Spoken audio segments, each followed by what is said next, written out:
자, 우리가 지난 시간에 성막의 그 모형에 대해서 이제 생각을 해보면서 성막은 예수 그리스도를 가리키는 그림자다 아니면 모형이다 이제 그렇게 이야기를 했습니다.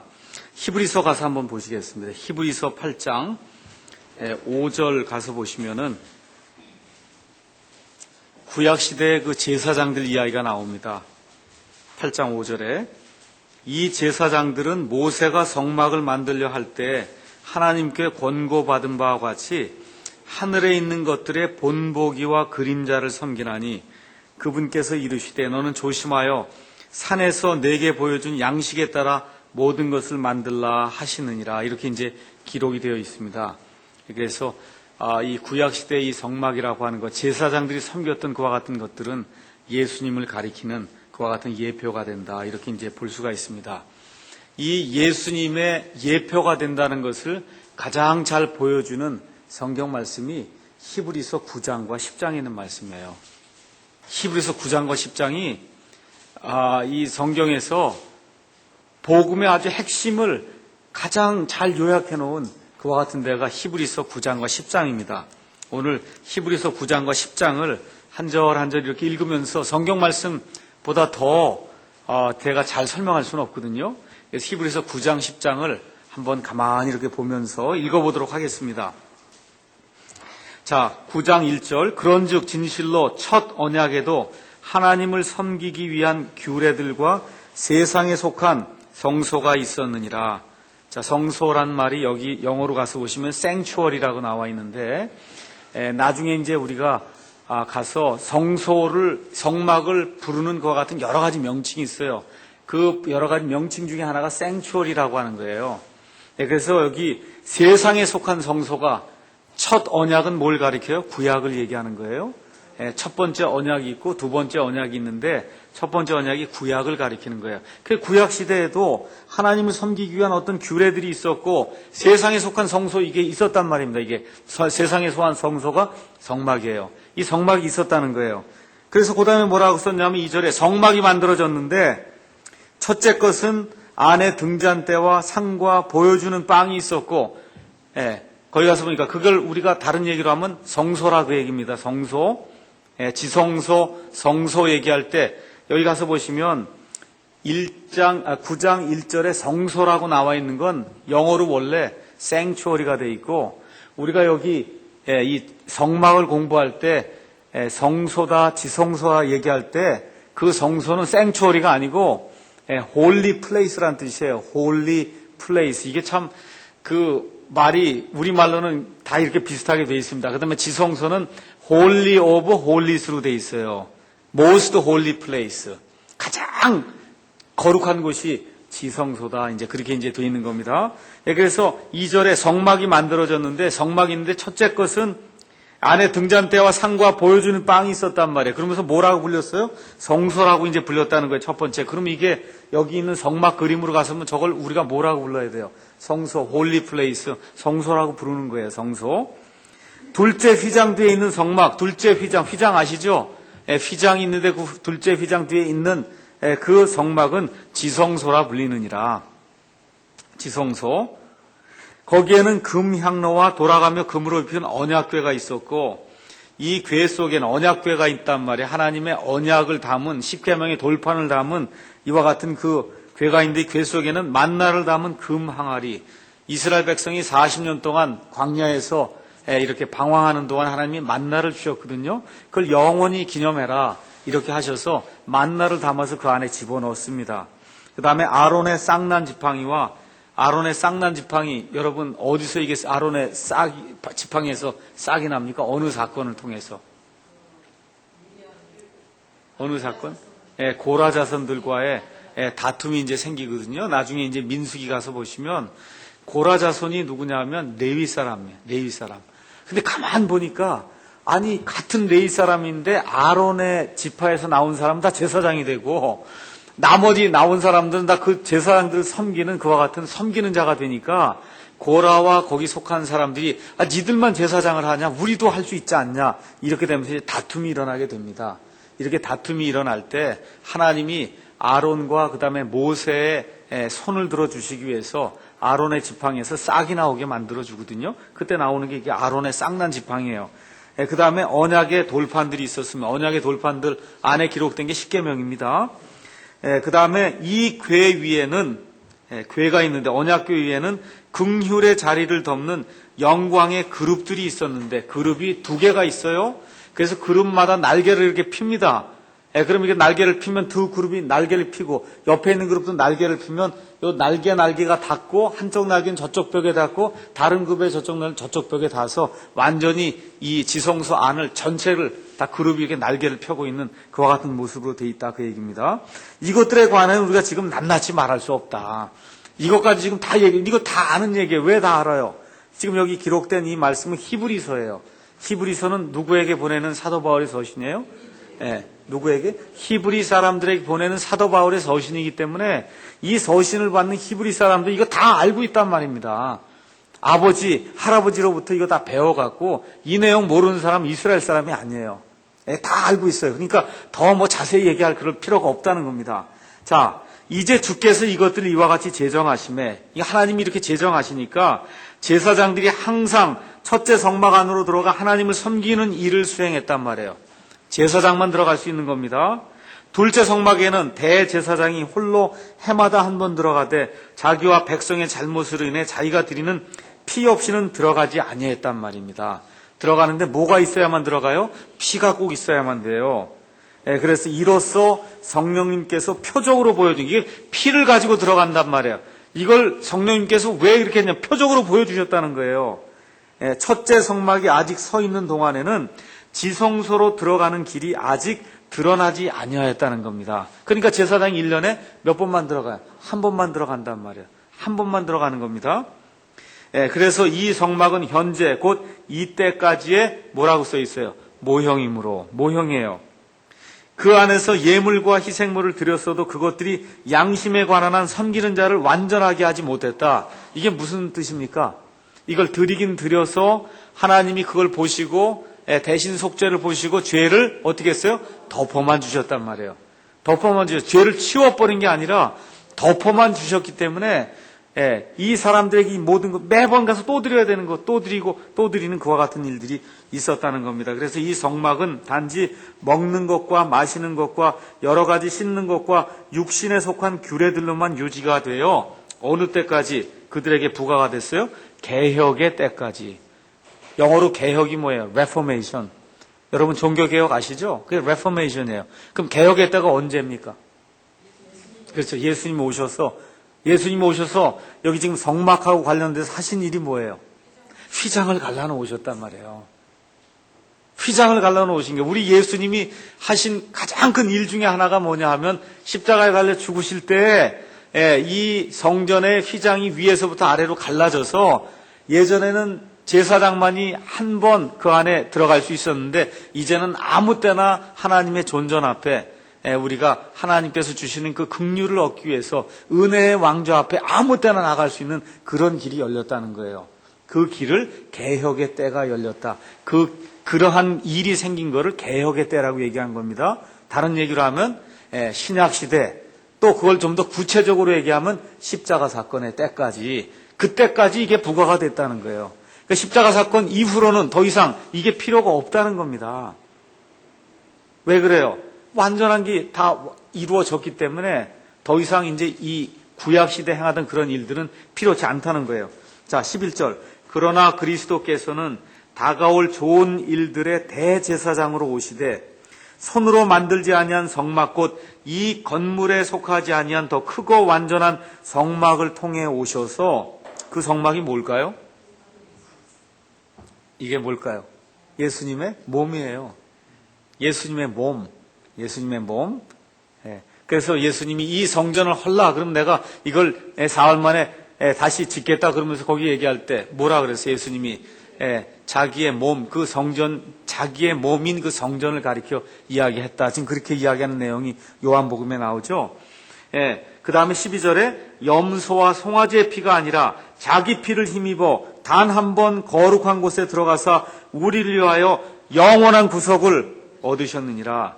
염소의 송아지의 피는 어떻게 한 거예요? 이건 매번 드리는 거예요. 죄를 지을 때마다 드리는 거예요. 그런데 염소와 송아지 죄 있습니까? 없습니까? 없어요. 그러니까 대신 속죄는 이루어졌지만 이건 불완전한 거거든요. 사람보다 못한 존재예요.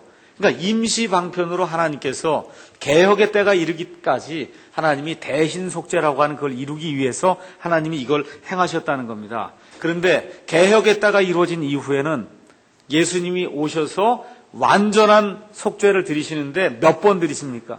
한 번. 그래서 히브리서에 나오는 가장 중요한 단어가 완스라고 하는 단어예요. 완스. 단 한 번이라는 단어가 히브리서에 많이 나오는 거예요. 구약시대에는 제물을 수천만 번 드린 거예요. 수천만 번. 수천만 마리 이 양과 염소와 소를 잡아 죽였거든요. 새를 잡아 죽이고. 그 수를 헤아릴 수가 없는 거예요. 근데 우리 예수님은 완전한 희생제물이니까 여러 번 드릴 필요가 없다는 거예요. 몇 번만 드리면 돼요. 한 번. 그렇게 해서 예수님이 구속을 이루시면 그 구속은 영원한 구속이라는 거예요. 거기에 뭘 더하거나 거기서 뭘 뺄 수가 없다는 거예요. 우리 예수님이 행하신 그 일에다가 그 영원한 거예요. 단 한 번 완전한 거한 희생예물이 됐다는 겁니다. 13절에 황소와 염소의 피와 암송아지의 죄를 부정한 자에게 뿌려 육체를 거룩히 구별하고 정결하게 하거든. 구약시대에 다 이렇게 했죠. 그렇지, 이렇게 정결의 예식을 행한 겁니다. 그래서 붉은 암송아지에 그 죄를 가져다가 그걸 다 정결하게 하는 그런 물을 만들어 갖고 정결하게 될 적에 뿌리면은 그럼 그 사람이 정결하게 되는 거예요. 그 순간에. 이런 일들이 다 뭘 얘기하는 거냐 하면 앞으로 다가올 것에 그림자다 그 얘기입니다. 여기에. 거기 가서 보니까 황소의 염소의 피로 사람이 깨끗하게 됐다 이겁니다. 구약시대에. 그러면 14절 하물며 영원하신 성령을 통해 자신을 점없이 하나님께 드린 그리스도의 피는 죽은 행위로부터 너희 양심을 얼마나 더 많이 깨끗하게 하여 살아계신 하나님을 섬기게 하겠느냐. 그러니까 예수님의 피하고 구약시대의 짐승의 피는 상대가 안 된다. 지금 그 얘기를 하고 있는 겁니다. 15절 이런 까닭에 그분께서는 새 상속 언약의 중재자이시니 신약의 중재자란 말이에요. 신약. 새 상속 언약이 신약이에요. 이것은 첫 상속 언약 아래 있던 범죄들을 구속하시려고 죽으심으로써 부르심을 받은 자들이 영원한 상속 유업의 약속을 받게 하려 하십니다. 자, 이게 무슨 얘기냐? 구약시대 사람들은 약속을 받았어요. 죄들의 용서의 약속을 받았는데 지금 신약시대 사람들은 현금을 받은 거예요. 현금. 지금 믿으면 그냥 그 자리에서 죄가 없어지는 현금을 받은 거고 구약시대 사람들은 수표를 받은 거예요. 수표. 아시겠죠? 수표 날짜가 언제로 돼 있냐면 AD 30년 4월 며칠 하고 거기다 적어놓은 거예요. 하나님이. 그때가 언제예요? 예수님께서 십자가에 죽으셔서 모든 속죄를 이루시는 그날 해서 수표를 하나님이 그날 적어줬단 말이에요. 그러니까 받긴 받았죠. 구약시대 사람들이. 맞죠? 하나님의 속죄를 받았어요. 근데 그게 실제로 이루어진 날은 AD 30년 4월 며칠이라 그 얘기입니다. 아시겠죠? 그러니까 15절에 이런 까닭에 그분께서는 새 상속 언약의 중재자, 신약시대의 새 중재자이실 뿐만 아니라 첫 상속 언약이 언제를 가리키는 거예요? 구약을 가리키는 거예요. 그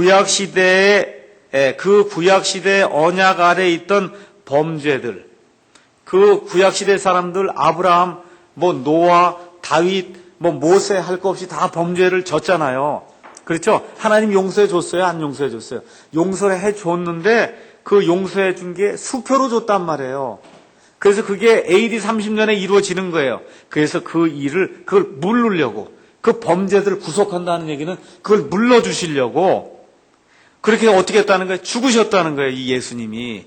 그러니까 예수님이 하신 일은 신약시대 성도들을 위해서도 예수님이 이 사람들의 죄를 구속해 주셨고, 물러주셨고, 구약시대에 죄를 지은 그런 모든 사람들의 죄도 예수님이 십자가에서 물러주셨다는 거예요. 그러니까 다윗도 그렇고 아브라함도 그렇고 다 구속을 받았어요. 받기는 받았는데 수표로 받은 거고 진짜 그 일이 일어난 건 AD 30년에 일어났다는 거예요. 그래서 예수님이 십자가에 달려 돌아가시는 그 순간에 다 이루었다는 그 순간에 성전의 휘장이 위에서부터 아래로 갈라지는 그 순간에 신약과 구약 시대에 사는 그 모든 사람의 죄악이 속죄가 되는 그와 같은 일이 그날 발생을 했다는 겁니다. 그러니까 이 십자가 사건을 통해서 하나님이 이루고자 하시는 그 은혜의 사역이 완전히 다 이루어졌다는 겁니다. 16절에 상속 언약이 있는 곳에는 반드시 상속 언약하는 자의 죽음이 필히 있어야 하나니, 그렇잖아요. 어떤 사람이 죽으려고 그래요. 죽는 상태에서 이거 언약을 좀, 이게 상속 언약인데 이 사람이 아직 죽지 않으면 상속 언약이 유효하지 않잖아요. 유언장이 유효하지 않잖아요. 그러니까 상속 언약은 테스타먼트, 우리가 신약 구약 얘기할 때 그게 올드 테스타먼트, 그 다음에 뉴 테스타먼트. 그래서 신약, 상속 언약, 신약은 사람이 죽은 뒤에라 효력이 있고 상속 언약하는 자가 살아있는 동안에는 아무 힘이 없느니라. 자, 그러면 잘 보세요. 예수님이 AD, 예를 들어 BC 약 4년경에 태어나셨습니다. 그래서 예수님이 AD 30년경에 돌아가셨어요. 십자가에서. 자, 그러면 엄밀한 의미의 신약은 언제부터 시작이 되는 거예요? 언제부터? 뉴 테스타먼트. 그건 언제부터 시작이 되는 거예요? 십자가 사건 이후부터 뉴 테스타먼트가 이루어지는 겁니다. 왜 그래요? 상속 언약을 주는 자가 죽어야 그 언약이 유효하다, 그 얘기예요. 맞죠? 그러니까 예수님 십자가 사건 전까지는 그러면 구약이에요, 신약이에요? 구약이에요. 그래서 예수님이 율법 아래 태어나셔서 율법의 모든 것을 다 완성하신 거예요. 구약입니다. 그러니까 여러분이 마태복음 쭉 읽으면서 그거 다 뭐로 읽으셔야 돼? 구약으로 읽으셔야 돼. 구약. 구약의 말씀을 하시는 거예요. 거기 바리새인들도 그렇고 다 나온 사람들이 지금 구약의 율법을 지키기 위해서 애를 쓰는 거예요. 그래서 예수님이 뭐로 나타나셨어요? 구약 시대에 그 이스라엘 백성이 고대하던 메시아로 나타나는 거예요. 메시아로, 이스라엘 백성에게. 그래서 그 나타나시기 위해서 구약 시대에 그 언약을, 예언을 이루시기 위해서 여자의 씨에게서 태어나셔서 율법 아래에서 태어나셔서 율법을 완성하신단 말이에요. 그 율법을 완성하시면서 십자가 사건 이후부터 새로운 신약 시대가 열리게 되는 겁니다. 자, 그래서 18절에 이러므로 첫 상속 언약도 피 없이 봉인되지 아니하였느니 모세가 율법에 따라 온 백성에게 모든 훈계를 말한 뒤에 송아지와 염소의 피를 물과 주홍색 양털과 우슬초와 함께 취하여 그 책과 온 백성에게 뿌리며 이르되 이것은 하나님께서 너에게 명하신 상속 언약의 피라 하였고 또한 성막과 섬기는 일에 쓰는 모든 그릇에 피를 뿌렸느니라. 9장 22절은 대단히 중요한 구절이라고 얘기했죠. 지난 시간에. 율법에 따라 거의 모든 것이 피로써 깨끗하게 되나니 피 흘림이 없은즉 사면이 없느니라. 맞죠?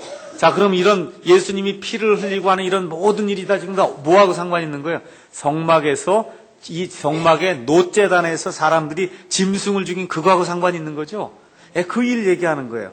그러니까 이 사람들이 구약시대 이 제단 앞에 와서 이 짐승을 죽이게 한 그런 모든 일이 결국 다 무엇을 가리킨다고요? 예수님의 단번 속죄.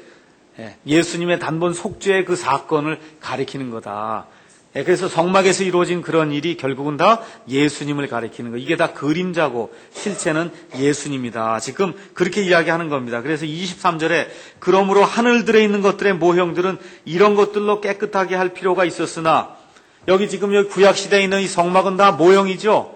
그러니까 모형은 다 뭘로 깨끗하게 할 수가 있어요. 짐승의 피 이런 걸로 아니면 물로 깨끗하게 할 수 있는데 하늘의 것들 그 자체는 이런 것들보다 더 나은 희생물로 하여야 할지니라. 그러니까 이것보다 훨씬 나은 게 뭐예요? 예수님의 피로 해야 된다는 거예요. 예수님의 피. 그리스도께서는 손으로 만든 거룩한 처소들 곧 참된 것의 모형들 안으로 들어가지 아니하시고 모형들 속으로 예수님이 들어가지 않았단 말이에요. 하늘 그 자체 안으로 들어가서 이제 우리를 위하여 하나님 앞에 나타나시느니라. 또 그분께서는 대제사장이 해마다 다른 것들의 피를 가지고 거룩한 곳에 들어가는 것 같이 자주 자신을 드려야 할 필요가 없단 말이에요. 만일 그랬더라면 그분께서 반드시 창세 이래로 자주 고난을 당하셨어야 할 것이라. 그러나 이제 세상 끝에 그분께서 단 한 번 나타나사 자신을 희생물로 드려 죄를 어떻게 했어요? 제거해버린 거예요. 치워버린 거예요. 그 전엔 죄를 덮었는데 예수님이 죄를 아예 치워버렸습니다.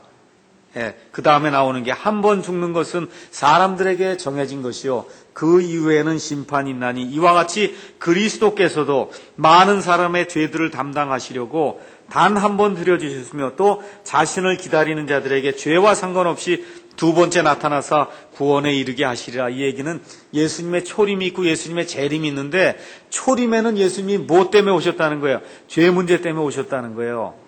근데 나중에 재림의 때는 죄 문제 때문에 오지 않습니다. 재림의 때는 뭐 하러 오세요? 심판하러 오시는 거예요. 그래서 초림은 죄 문제를 해결하셔야, 그래야 구약시대에 수표 받은 사람들 그날 다 현금 찾는 날이고, 그렇죠? 그 이후에는 현금으로 다 그냥 그 순간순간 하나님께로 나와서 자기의 죄를 내어놓으면 예수 그리스도의 그 피로 말미암아 순간순간 이 구속이 되는 그와 같은 일이 이제 생기게 되는 겁니다. 10장에 가서 율법은 다가올 좋은 일들의 그림자는 가지고 있어요. 그래서 아까 얘기한 대로 이 율법의 많은 부분이 그림자라 그 얘기입니다. 그 일들의 형상 그 자체는 아니므로 그들이 해마다 계속해서 드린 그런 희생물들로는 거기로 나오는 자들을 결코 완전하게 할 수 없느니라. 그랬더라면 경배하는 자들이 한 번에 깨끗하게 되어 더 이상 죄들을 의식하지 아니하였을 터이므로 그것들을 드리는 일을 그치지 아니하였겠냐. 구약시대에 이 예물을 드린 사람이 한 번에 완전히 깨끗이 되면 뭐하러 또 드리고 또 드리고 또 드리고 그래요. 그럴 필요가 없잖아요. 그러나 그 희생물들에는 해마다 죄들을 다시 기억하게 하는 것이 있나니 황소와 염소의 피로는 죄들을 제거함이 불가능하니라. 안 된다는 거예요. 죄들 제거가.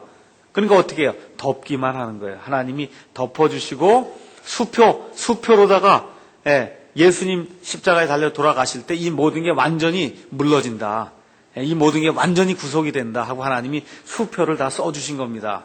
믿음을 가지고 하나님께 나온 그런 사람들에게. 그래서 이제 쭉 그 얘기를 한 다음에 11장에 제사장마다 날마다 서서 섬기며 자주 같은 희생물들 드리되 그것들은 결코 죄들을 제거하지 못하거니와 오직 이 사람은 죄들로 인해 한 희생물을 영원히 드리신 뒤에 하나님의 오른편에 앉으사. 이게 무슨 얘기냐? 여기 가서 보세요. 이 성소하고 지성소 안에 의자가 있습니까? 없습니까? 있어요? 없어요?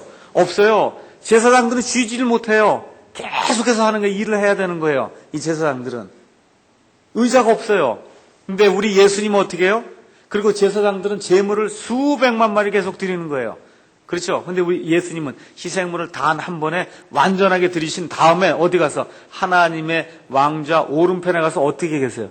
앉아 계신다니까. 이제 더 이상 이거 제사 드리는 안 한단 말이에요. 왜 안 해요? 영원히 끝냈다니까요. 그것도 몇 번에? 한 번에. 한 번에 다 끝냈어요. 그러니까 어떻게 이제 앉아 계시면 되는 거예요. 이 구약시대 제사장님은 계속 드리려고 서서 왔다 갔다 할 필요가 없다는 거예요. 우리 예수님은.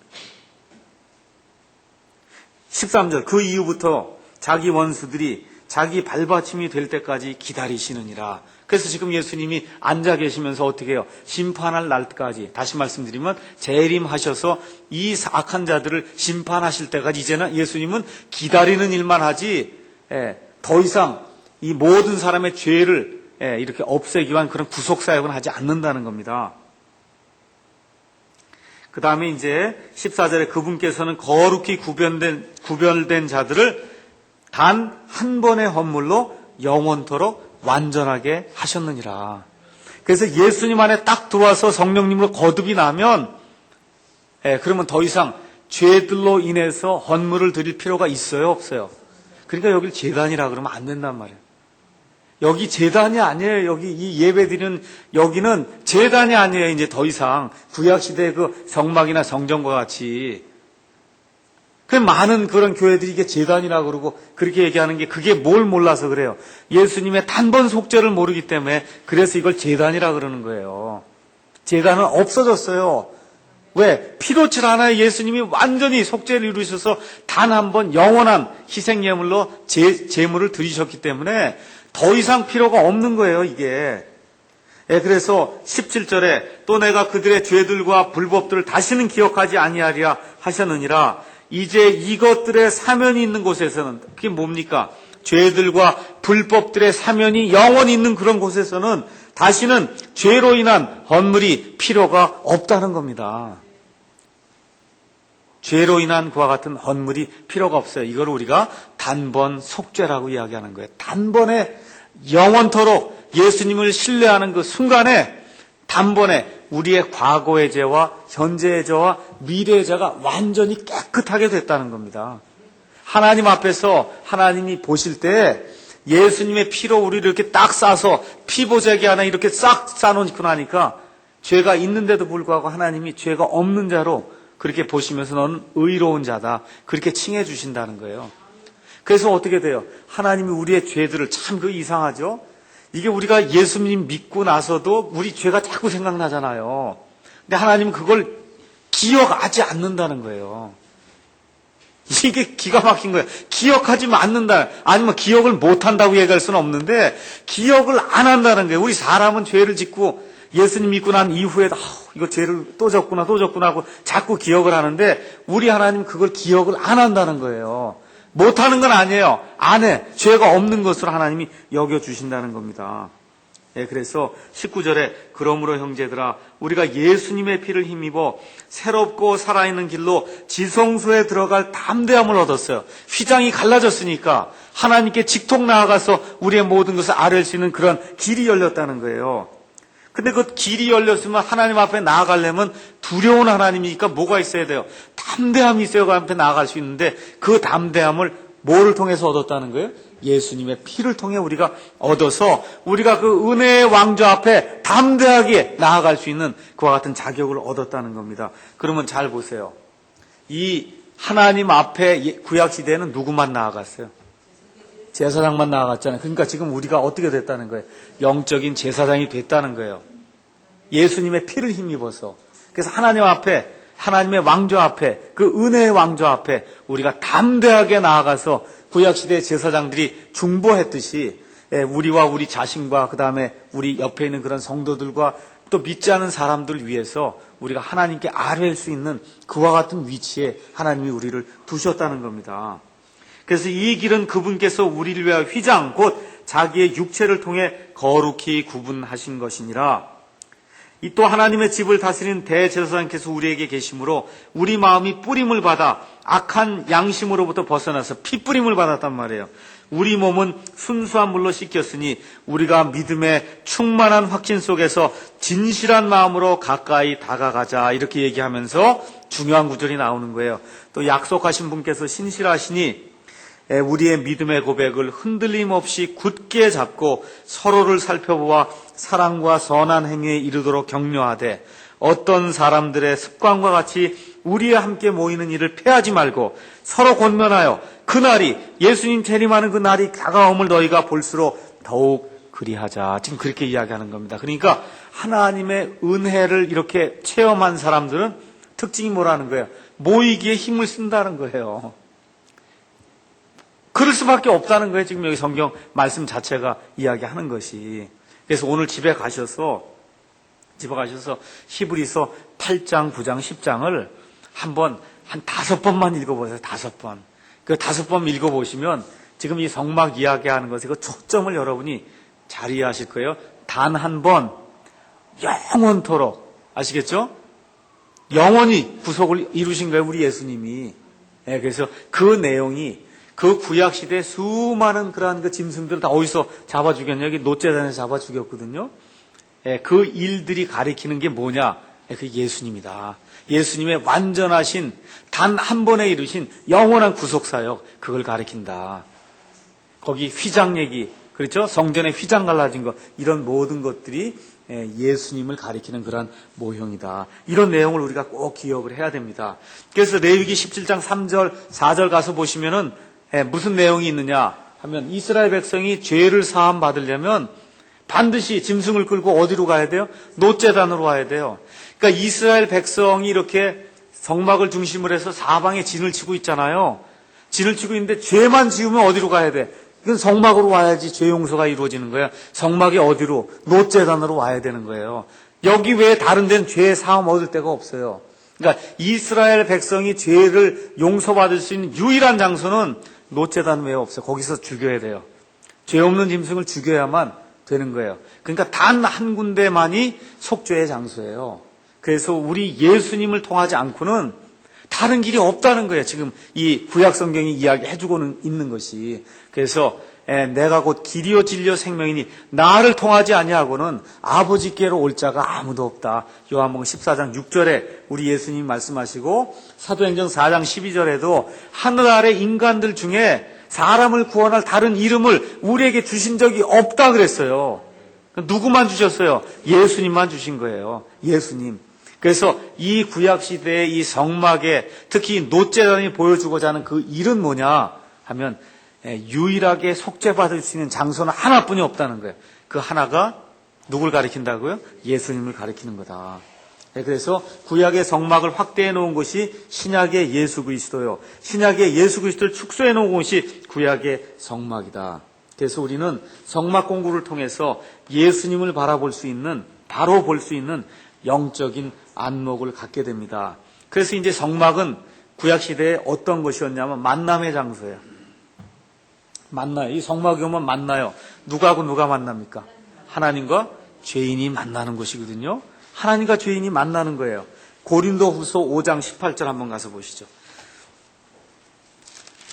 고린도후서 5장 18절에 가서 보시면 또 모든 것이 하나님에게서 났으며 그분께서 예수 그리스도를 통하여 우리를 자신과 화해하게 하시고 또 화해하게 하는 사역을 우리에게 주셨다. 그래서 이 성막에 오면 죄인들과 하나님의 만남이 교제가 이루어지면서 어떤 일이 발생해요? 화해하게 하는 일이 생겨서 하나님과 사람이 화목하게 되는 그런 일이 생겼다는 겁니다. 그런 의미에서 구약시대의 성막은 만남의 장소, 이것이 예수님을 가리킨다. 그 다음에 또 뭐냐 하면 그건 거하는 장소예요. 성막은 하나님이 거하는 장소였거든요. 골로새서 2장 9절에 이제 가서 보시면은 아주 중요한 그런 내용이 있습니다. 2장 9절에 골로새서 뭐라고 기록이 되어 있냐면 그분 안에는, 예수 그리스도 안에는 하나님의 신격의 모든 충만이 몸으로 거한다는 거예요. 구약시대의 이 성막에 가서 보니까 아까 쉐카이나 영광 봤죠? 그 하나님의 그 임재가 저 안에 있었는데 신약시대에 오니까 이러한 이 모형이 아니라 어떻다는 거예요? 예수님 자신이 이 땅에 오셨는데 그 예수님 안에 누가 거한다고요? 하나님의 신격에 충만한 것이 몽땅 다 몸으로 거한다는 거예요. 그러니까 하나님은, 여기 예수님은 어떻다는 거예요? 참 사람이시여 동시에 참 하나님이시라는 거예요. 사람들 가운데 걸어 다니신 참 하나님이라는 겁니다. 참 사람이시여 참 하나님이시다. 그러니까 몸 안에 하나님의 신격이 몸 안에 충만히 거했다는 거예요. 우리 예수님. 그 다음에 세 번째는 계시하시는 그런 장소예요. 계시. 그래서 요한복음 계시는 뭐예요? 하나님이 자신을 드러내 보여주시는 그런 장소란 말이에요.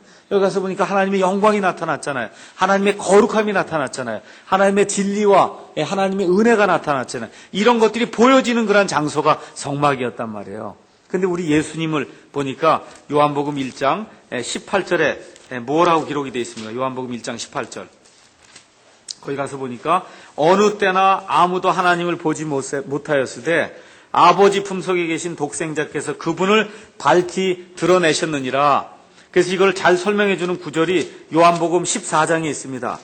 요한복음 14장에 가서 보니까 여기 뭐라고 나오냐 하면은 도마가 물어보지요. 내가 가서 처설 예배하러 간다. 예수님 얘기하니까 도마가 그분께 이르되 주여 주께서 어디로 가시는지 우리가 알지 못하거는 어찌 그 길을 알겠사옵나이까 하니까 예수님이 내가 곧 길이요 진리요 생명이다. 이 말씀을 다 한단 말이에요.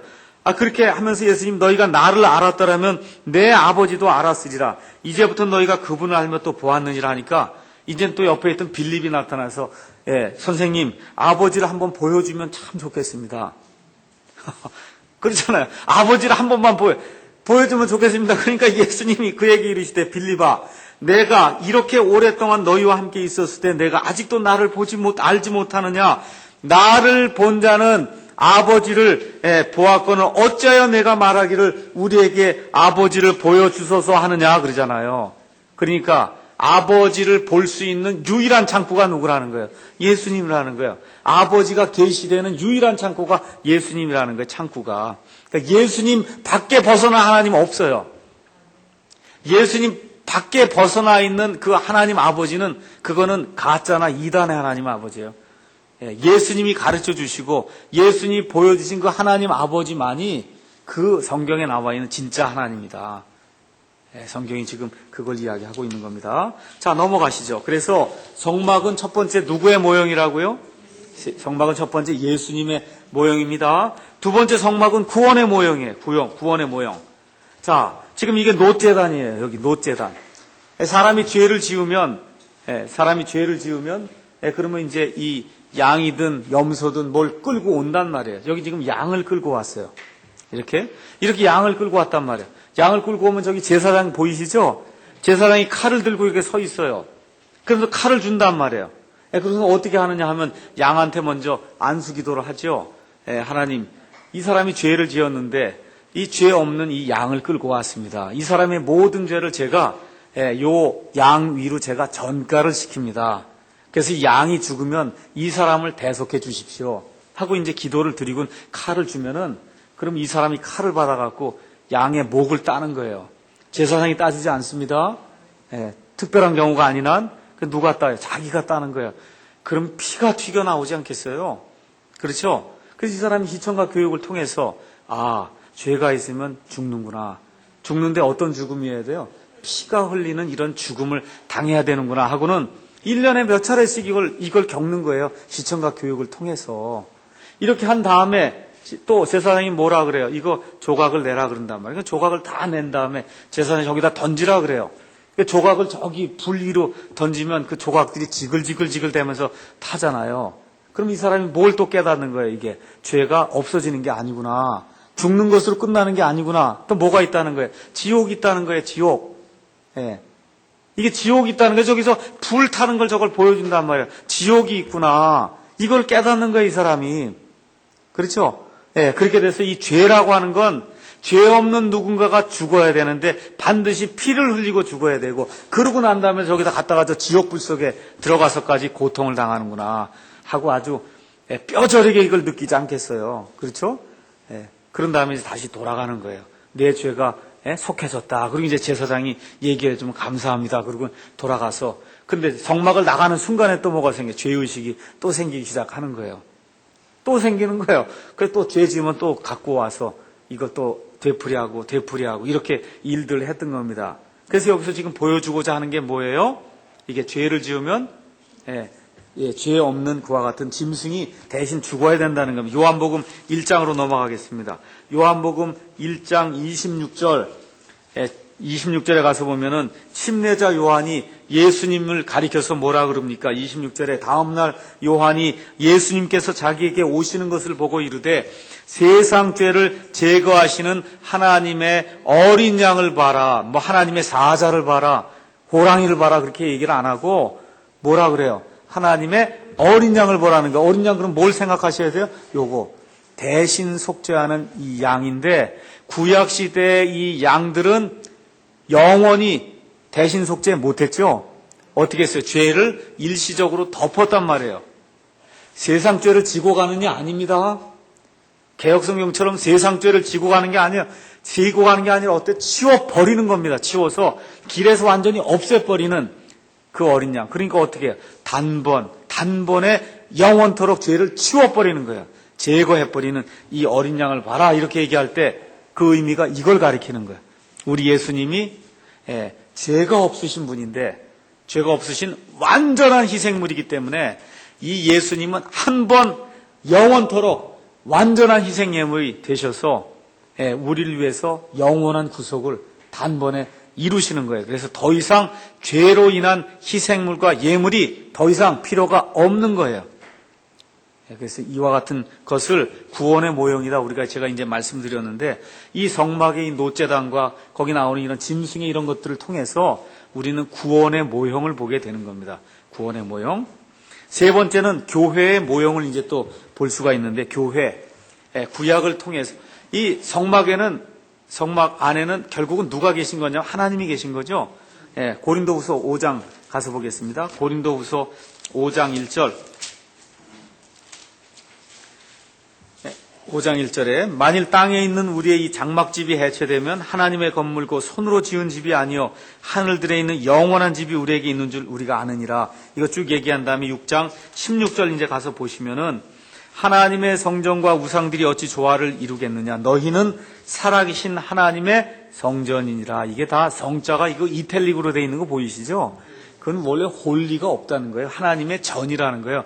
전은 뭐냐? 하나님이 거하는 집이라는 뜻이에요. 집. 그래서 처음에는 성막을 짓고 그 다음에 이 사람들이 이스라엘 땅에 이제 들어가서 정착한 이후에는 성막이 뭐로 바뀌어요? 성전으로, 전으로 바뀌는 거예요. 전. 그런 집이 돼서 움직이지 않는 대로 바뀐다는 그런 뜻이에요. 그럼 하나님의 구약시대 하나님의 성전 안에 누가 있었어요? 하나님이 계셨잖아요. 하나님의 영께서 계셨듯이 너희라고 하는 거예요. 믿는 자들의 모임. 그걸 뭘 얘기해요? 한마디로 얘기하면 지역교회, 교회를 이야기하는 것. 그 교회, 그것이 하나님의 전이란 말입니다. 전. 그래서 내가 그들 가운데 거하고 그들 가운데 거닐며 나는 그들의 하나님이 되고 그들은 내 백성이 되리라. 이게 뭐에 대한 말씀이에요? 구약시대에 성막을 주시면서 하나님이 하신 말씀이잖아요. 내가 그들 가운데 거하고 그들 가운데서 거닐며 그들은 내 백성이 되고 나는 그들의 하나님이 된다. 그게 뭘 주면서 하신 하나님의 약속이에요? 성막을 주시면서 하신 하나님의 약속이다. 그 얘기입니다. 그러니까 구약시대의 그와 같은 것이 신약시대로 넘어와서 그래서 이 하나님의 영이 같이 거하는 그와 같은 교회, 믿는 자들의 모임, 이거를 지금 가리킨다. 그 다음에 19절에 가서 6장 16절, 그 다음에 17절, 18절 그 내용이 이제 계속해서 교회라고 하는, 교회는 다른 것이 아니라 하나님의 영으로 구원받아서 하나님의 영이 거하는 그런 사람들, 그걸 교회라고 이야기한다 그랬어요. 그래서 구약시대에 이런 성막이 이런 교회를 예표한다. 이렇게 이제 볼 수가 있습니다. 자, 끝으로 이제 하나 더 봐야 될 게 있습니다. 그것은 뭐냐 하면, 이 성막은 사람의 모형이기도 해, 사람. 자, 사람은 여기 가서 보시면은, 데살로니가 전서 5장 23절 한번 가서 보시죠. 데살로니가 전서 5장 23절에 가서 보니까 뭐라고 기록이 되어 있냐 하면, 평강의 바로 그 하나님께서 너희를 온전하게 거룩히 구별하시기를 원하노라. 내가 하나님께 기도하여 너희의 온 영과 혼과 몸을, 그러니까 사람은 뭐로 돼 있다는 거예요? 영과 혼과 몸으로 돼 있다는 거예요. 온 영과 혼과 몸을 우리 주 예수 그리스도께서 오실 때까지 흠없이 보존해 주시기를 원하노라. 이렇게 말씀하고 있어요. 그래서 여기 가서 보니까 영이 있고 그 다음에 혼이 있고 그 다음에 몸이 있다는 거예요. 육이 있다는 거예요. 자, 그러면 사람이 이렇게 영혼 육으로 되어 있으면 이거 바깥이 세상이죠? 맞죠? 그럼 아까 우리 텐트, 태버나클 이거 봤잖아요. 성막 봤잖아요. 성막 이게 뜰 있잖아요. 뜰 이거 밖으로 나가면은 그게 말 그대로 진영이고 세상 사방이죠? 그렇죠? 예. 그 안에 들어오면 뜰이 있고 뜰 안으로 또 들어오면 뭐가 있어요? 성소가 있고 그 안으로 들어오면 뭐가 있어요? 지성소가 있었잖아요. 그러니까 사람이 지금 세 부분으로 이 성소가 지금 세 부분으로 구성이 되어 있거든요. 뜰이 있고 그 다음에 성소가 있고 그 다음에 지성소가 있었다 그 얘기입니다. 마찬가지로 지금 사람도 뜰과 같은 게 지금 몸이에요. 몸은 지금 어디에 닿고 있냐면 세상과 닿고 있거든요. 그러니까 뭘 의식해요? 세상을 의식하는 그런 기관이 이게 세상을 의식해. 그래서 여기 가서 뭐 오감이 있어. 눈도 있고 코도 있고 귀도 있고 입도 있고 촉각도 있고 이게 오감이 있어서 세상. 이 뜰이 있으면 아까 가서 보니까 뭐에 뜰에 이렇게 막을 다 쳐놨지 않습니까? 그걸 통해서 이게 밖에 내다볼 수 있고 하듯이 이런 걸 하는 그런 기관이 여기에 몸으로 이게 들어와 있다는 거예요.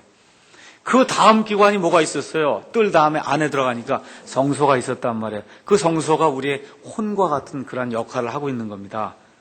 혼. 그래서 어떤 상상하는 거, 우리의 양심, 그 다음에 뭔가 기억하는 거, 이성, 무슨 애정을 느끼는 이런 게 혼적인 것과 같은 그러한 기능을 지금 하고 있는 거고, 자, 이렇게 되는데, 이 지성소라고 하는 게 있죠. 지성소에는 빛이 있습니까? 없습니까? 지성소는 새까만데요. 제일 한중심에 있는 거예요. 사람의 제일 한중심에 뭐가 있는지 지금 영이 들어있거든요.